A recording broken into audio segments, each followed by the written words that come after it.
I never thought a single voicemail would cost my sister-in-law her family orchard. But that garbled message on the old answering machine, the one where she casually admitted she'd never intended to pay me back, was the loose thread that unspooled her entire scheme. Now I run that orchard, and every bottle of Leon apple cider leaves the tasting room with a label stamped with the federal case number and a portrait of my sister-in-law labeled Original Forger. My name is Diane, and I was 48 years old when my husband Mark died. I had spent 25 years as an IBU journeyman electrician, mostly bending conduit and pulling feeders in commercial high-rises, but I left the trade to care for him during the long slide of pancreatic cancer.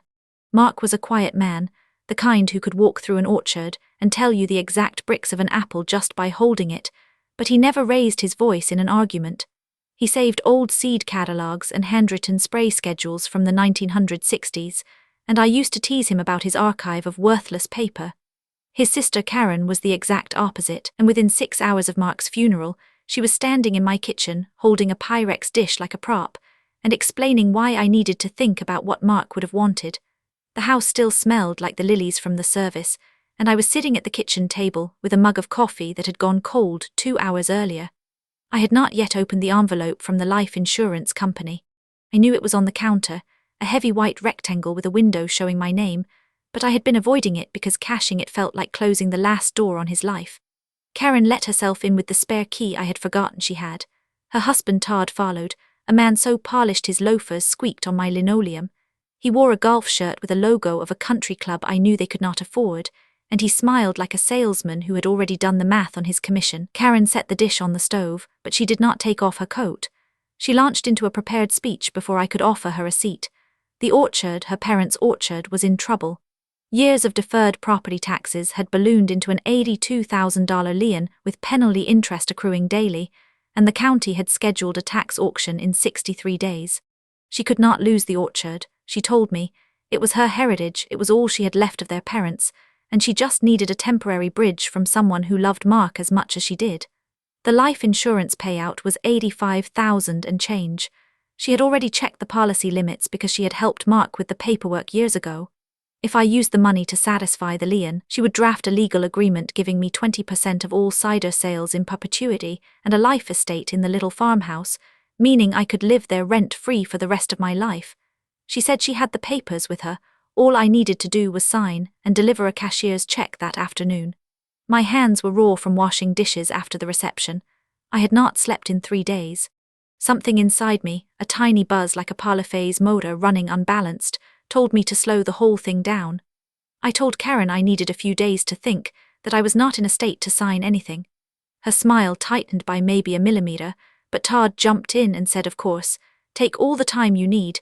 They just wanted me to know they were ready to help protect the family legacy. Then Karen's eyes landed on a cardboard box I had brought home from Mark's workshop, the one he had kept in the corner of the garage under a tarp. It was packed with old agricultural extension bulletins, a dog-eared copy of the 1972 spray guide, and a stack of leather-bound journals that Mark had used for his fermentation logs. Karen flipped the top flap open with one manicured finger, wrinkled her nose, and said, "Oh, his junk. You should toss all that. I'll have Todd run it to the dump tomorrow." She did not mean it as a question. Then she picked up her casserole, said she might need it for a neighbor, and walked out. Todd's shoes squeaked all the way down the driveway.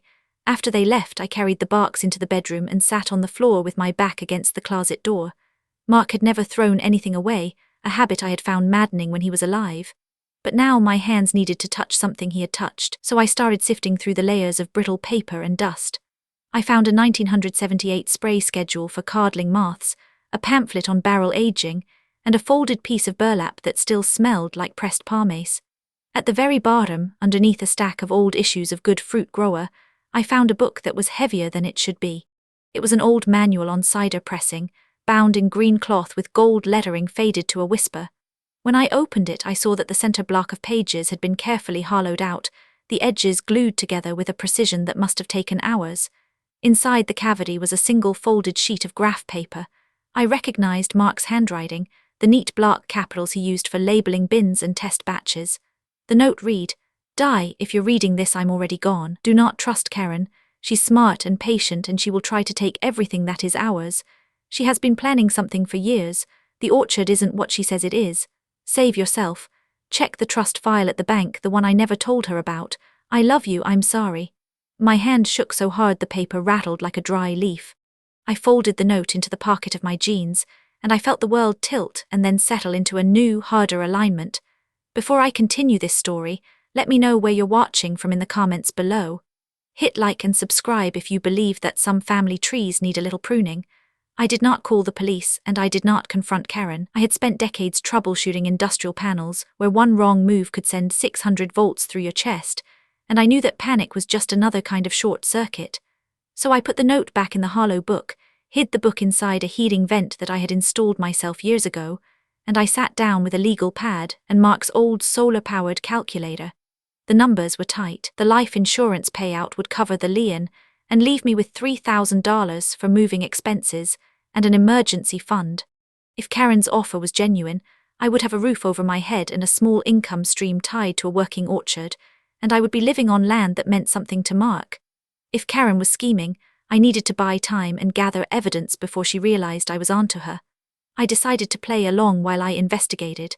I would be the confused widow, the easy mark, until I understood the full architecture of her plan. 2 days later I called Karen and told her I was ready to help, but I insisted on using my own attorney to review the paperwork. She paused just a fraction of a second too long, then said that was so smart. She was proud of me for being careful. The attorney I hired was Helen Ruiz, an estate and real estate lawyer who had handled Mark's parents' probate years ago. She had a memory like a steel trap, and a way of asking questions that made people confess things without realizing it. Helen reviewed the agreement Karen had drafted and flagged 6 separate problems within the first 2 pages. The life estate language was so sloppy it could be terminated by any claim of waste or neglect, defined broadly enough to include a cracked window pane. The 20% of cider sales was defined as net profits after deducting every imaginable expense, including depreciation on equipment they had already written off, which would have set my actual share to near zero. And the document contained a merger clause that would have extinguished any prior oral agreements, plus a blank schedule for listing encumbrances that Karen had left empty. Helen redrafted the entire agreement from scratch. The new version specified that I would hold an irrevocable life estate in the farmhouse, meaning I could live there until I died and nobody could remove me without my notarized consent. The revenue share was 20% of gross sales from any fermented, bottled or barreled product labeled with the orchard's name, audited quarterly by a CPA of my choosing, and there was a penalty clause that Helen called the poison pill. If the orchard or any part of the home property was ever sold, transferred, or encumbered in a way that interfered with my life estate, the entire value of the lien payoff, all $82,000, would convert to a personal loan from me to Karen at 12% annual interest, secured by a second position deed of trust on the orchard property itself. Karen read the new terms in Helen's conference room, and her face went through 5 shades of pink. Todd's pinky ring caught the light as he drummed his fingers on the table. But Helen sat there with her notary stamp and her calm voice, and Karen signed because she had no choice. She needed that check. I handed over the cashier's check drawn on the life insurance account, and the county lien was satisfied that same afternoon. I moved into the farmhouse the following weekend. It was a small white clapboard building with a porch that wrapped around 2 sides, and a kitchen that still had the original 1947 O'Keefe and Merritt stove, a beautiful old thing with 6 burners and a griddle. Karen and Todd lived in a modern ranch house they had built on the far edge of the property, visible through the apple rows, but worlds apart in style. The agreement said I had exclusive possession of the farmhouse, but within 3 days Todd had let himself in twice, once to check the water heater, and once to drop off outdated tax documents he claimed I needed to review. The second time, I noticed a manila folder on the counter that had not been there before, containing a proposed, streamlined agreement that would replace the life estate with a 5-year lease at nominal rent. I threw it in the trash and changed the locks that evening, using a Schlage B60 deadbolt kit I bought at McLendon Hardware. I installed it in 40 minutes, shimmed the strike plate, and reset the keyway to match a new key I kept on a chain around my neck. Then I sat in the dark living room and waited. The manipulation started softly, like a ground fault you cannot trace. Karen would invite me for dinner, and spend the whole meal lamenting the razor-thin margins on fresh apples, the cost of the new refrigeration unit, the way the hard cider side of the business was the only thing keeping them afloat, but they needed capital for stainless steel fermenting tanks. She never directly asked me for more money. She dangled the idea that if I just signed a document streamlining my life estate into a simpler arrangement, it would free up the orchard's credit line and everyone would benefit. She called it a technical correction. Todd would nod along, his pinky ring tapping against his water glass, and tell me they just wanted to take care of me because I was family. I played the part. I blinked slowly, said I didn't understand all the legal language, and told them I would think about it. Every time they slid a paper across the table, I folded it neatly, put it in my purse and never signed it. I could feel their frustration hardening under the surface like calcium deposits in a pipe, and it told me that time was on my side. I started my investigation the week after I moved in. I had noticed that Todd followed the same daily script. Every afternoon at exactly 2:30, he would walk out to his pickup, sit in the driver's seat with the door closed, and make a phone call that lasted anywhere from 4 to 20 minutes. He would gesture with one hand, his face tight and red, and then he would slam the dashboard with an open palm and sit motionless for a beat before coming back inside. I set up a small Olympus digital voice recorder in the barn, the same model I had used for site notes on construction projects, tucked behind a rafter where it was invisible from the ground, but close enough to pick up conversation near the truck. I wrapped it in a Ziploc bag to protect against dust and swapped the memory card every night after dark. I would sit in the farmhouse with headphones on, listening to his half of the conversations while I pretended to read a seed catalog. On the third night, I captured a conversation that made my blood turn to cold static. Todd was talking to someone he called Gary, a name I did not recognize. His voice had a pleading edge. "Look, the old lady signed the lien agreement, but we've got the revised release almost ready. Once she signs that, the life estate is void and the orchard is free and clear in Ellen's name. Then we can take out the equity loan and pay you back. Just stall them another month, Gary, 2 months tops. The lender's lined up and the appraisal's already done." Ellen was their 23-year-old daughter who lived in a Capitol Hill apartment in Seattle and had never pruned a branch in her life. The revised release was the same document they kept trying to get me to sign, the one they called a technical correction. I had already read the fine print on one of those drafts and seen the clause that terminated my life estate and converted my revenue share into a one-time payment of $500. I had not signed it. Now I knew they were planning to transfer the orchard to their daughter and then take out a large loan against it, probably a hard money loan given the desperation in Todd's voice, and they needed me out of the picture first. The next piece of evidence arrived through a household breakdown. The farmhouse's electrical panel started tripping the main 200-amp breaker every time I ran the toaster and the kettle at the same time. That told me something was loose or corroded on the main bus. I grabbed my fluke multimeter, my insulated screwdrivers, and my torque wrench, and I pulled the dead front off the panel. Karen walked in through the unlocked back door while I had the main lugs exposed, my meter leads clipped to the line side of the breaker, reading voltage drop under load. She froze in the doorway with her mouth half open. I did not look up. I said, "Loose neutral on the feeder. Give me 10 minutes. She stared at me as I cleaned the oxidation off the neutral bar with a strip of emery cloth, then torqued the lug to spec with my calibrated wrench, 50 inch-pounds exactly. She had never seen me as anything but Mark's quiet wife who baked bread and kept the house. Now she was looking at a woman who could strip 12-gauge THHN faster than most journeymen and who understood that a loose neutral in a residential panel can cause a floating voltage condition that burns out appliances. I finished the job, replaced the dead front, and wiped my hands on a rag. She left without saying a word. From that moment on, the wariness in her eyes sharpened. She knew I was not the helpless widow she had banked on. That night, I decided to find the physical documents. I had noticed that Todd kept a filing cabinet in a closet off their kitchen, an old HON 4-drawer unit with a generic wafer lock. I had also noticed that the lock was laughably weak, the kind you can rake open in about 4 seconds if you know what you're doing. Back when I was a 4th-year apprentice, I had spent 3 months on a job rewiring a locksmith's shop in Tukwila, and the owner, a man named Sal, had taught me the basics of impressioning and raking as a way to pass the time on rainy lunch breaks. I still had a small kit of picks in the bottom of my toolbox, a Peterson hook and a Bogota triple rake, wrapped in an old chamois cloth. Late one night, around 1 in the morning, when I was certain they were asleep, I let myself into their house through the back door using the key I had lifted from the pegboard the previous week. I moved through the dark kitchen without turning on a light, guided by the glow of the microwave clock. I knelt in front of the filing cabinet, inserted the tension wrench, and raked the pins with the triple rake using a light, jittery motion. The lock core turned with a soft click. Inside, in a hanging folder labeled Orchard LLC with a tab written in Karen's handwriting, I found the document that would become Exhibit O in a federal fraud case. It was a notarized release of life estate and revenue share, dated 3 weeks earlier, bearing a signature that looked exactly like mine but was not. The slant was slightly off, the loop on the D too tight.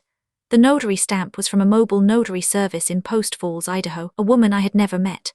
Attached to it was a quitclaim deed transferring the entire orchard property from Karen's personal name to Ellen's name, dated 2 days after the notarized release.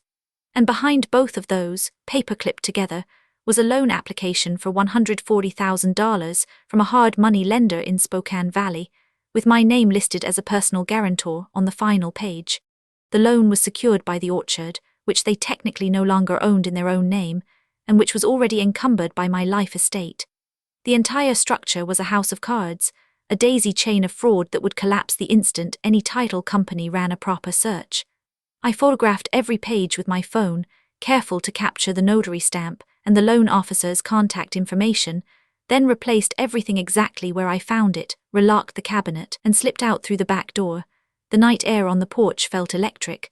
The next morning, the recorder in the barn caught Karen on the phone with Ellen. Karen was laughing, the kind of laugh that comes from a place of total confidence. She said, "Yeah, she fixed the electrical panel like she's some kind of hotshot, but she still hasn't signed the release. Once she does, your daddy and I can get that loan funded and you'll be set for life. Don't worry, sweetie, she's not as smart as she thinks. And even if she was, what's she gonna do? She's just an old widow with no kids and no family left."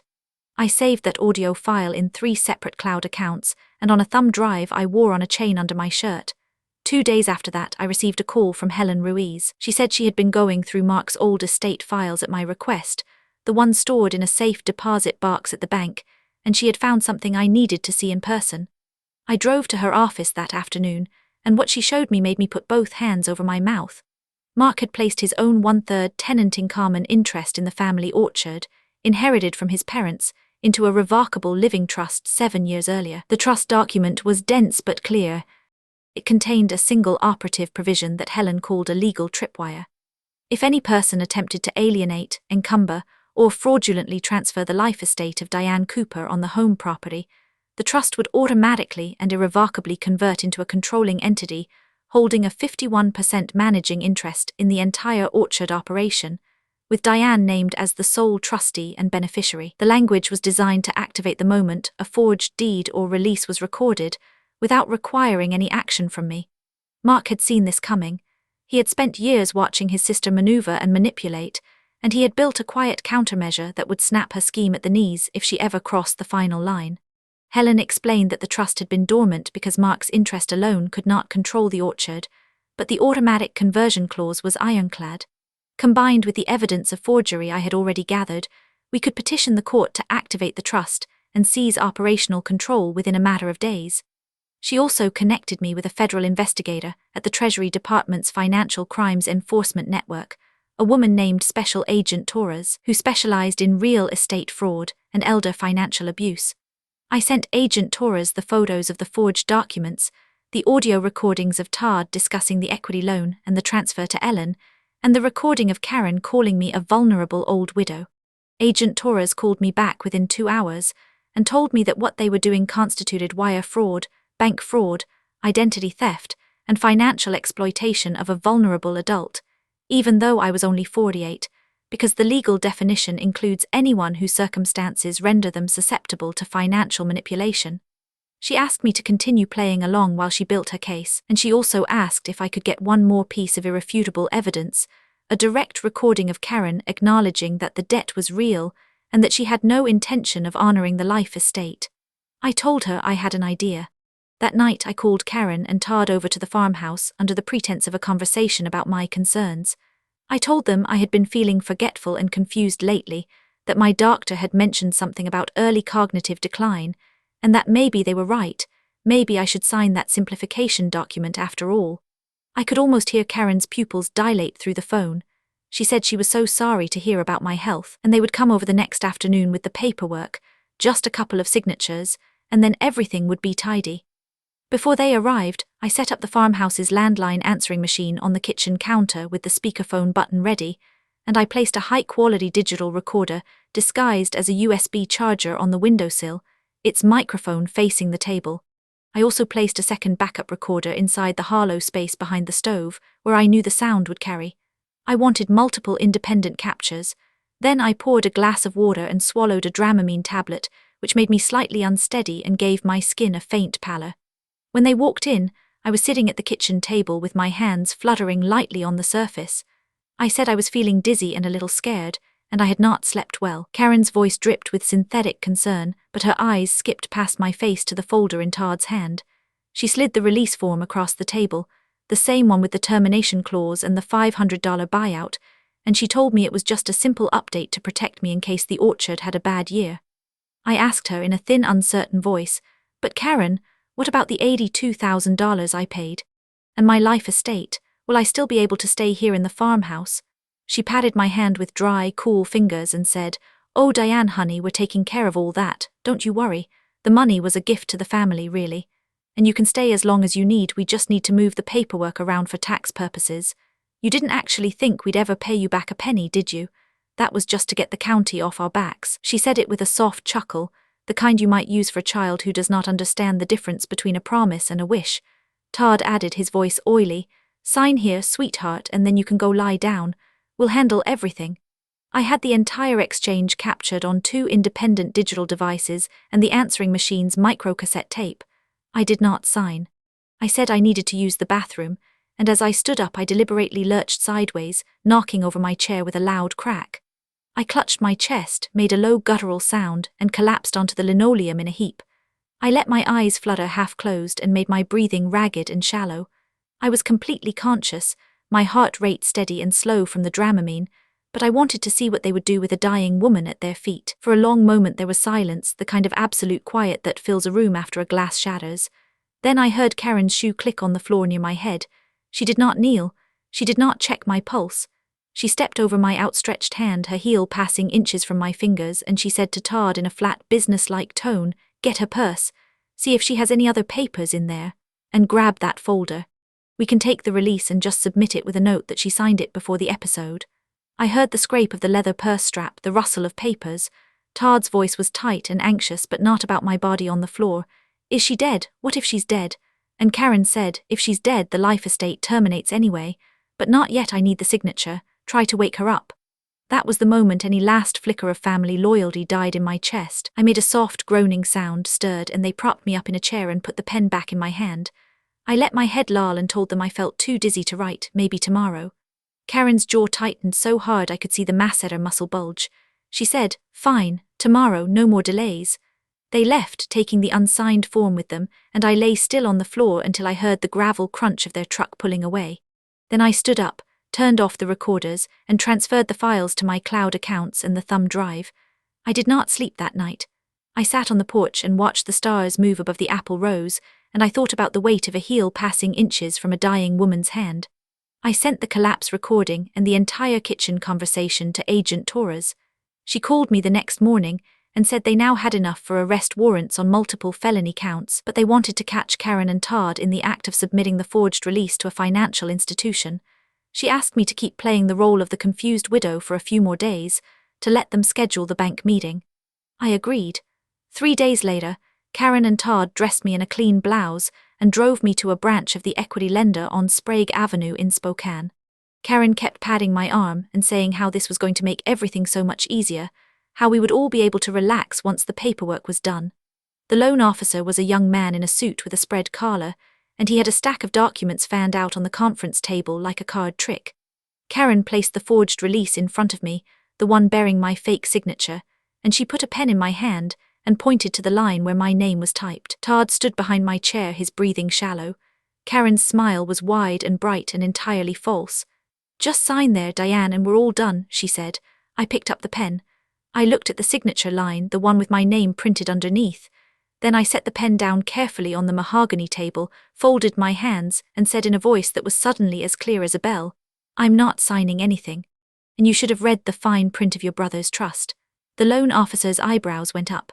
Karen's smile froze and then shattered like thin ice. Todd took a half-step backward toward the door. Then the conference room door opened, and Special Agent Torres walked in wearing a grey pantsuit, flanked by 2 Spokane County deputies and a uniformed officer from the Spokane Police Department.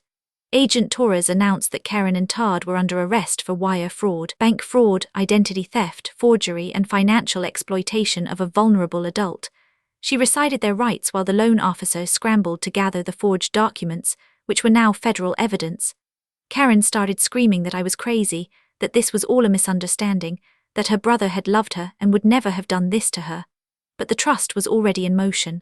Helen Ruiz had filed the petition that morning, and by noon a Superior Court judge had issued an order activating Mark's dead man's switch and installing me as the controlling trustee with immediate operational authority over the orchard. The forged quitclaim deed was voided ab initio, and the county recorder's office was notified to freeze any further transfers. The entire operation shut down pending a full forensic accounting, and the hard money lender's application was rejected the moment the fraud was flagged. The court case took 11 months. Karen and Todd hired a defense attorney who tried to paint me as a scheming in-law who had manipulated a grieving widow's situation, but the evidence was overwhelming. The voicemail I eventually found on the old answering machine, a recording I had forgotten about until I cleaned out the front hall closet months later, captured Karen calling the house a week after Mark died and saying into the message, "Listen, Diane, I told you the lien payoff was a family thing, not a loan. If you try to collect 1 single cent, I'll make sure you're out on the street before the year is up. Don't test me." That recording, combined with the forgery, the notarized false release, and her own admission in my kitchen, was enough to convince a jury in under 4 hours of deliberation. Karen was convicted of 7 felonies, including first-degree identity theft and elder fraud. Todd was convicted of 5. At sentencing, the judge ordered joint and several restitution in the amount of $225,000, representing the principal of the lien payoff, statutory treble damages under Washington's financial fraud statute, and my full legal fees. The judge also issued a permanent injunction barring both of them from entering the orchard property or contacting me. Karen could not pay. The orchard had been gutted by their mismanagement, and the predatory hard money loan they had partially secured before it was frozen.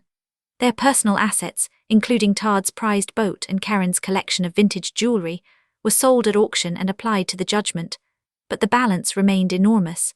The only way to satisfy the full amount was to allow me to foreclose on the orchard under the terms of the original lien agreement and the subsequent court order. So I did. I took title to the entire 80-acre property 6 months after the sentencing, free and clear of any encumbrance except Mark's trust. The first thing I did was rename it.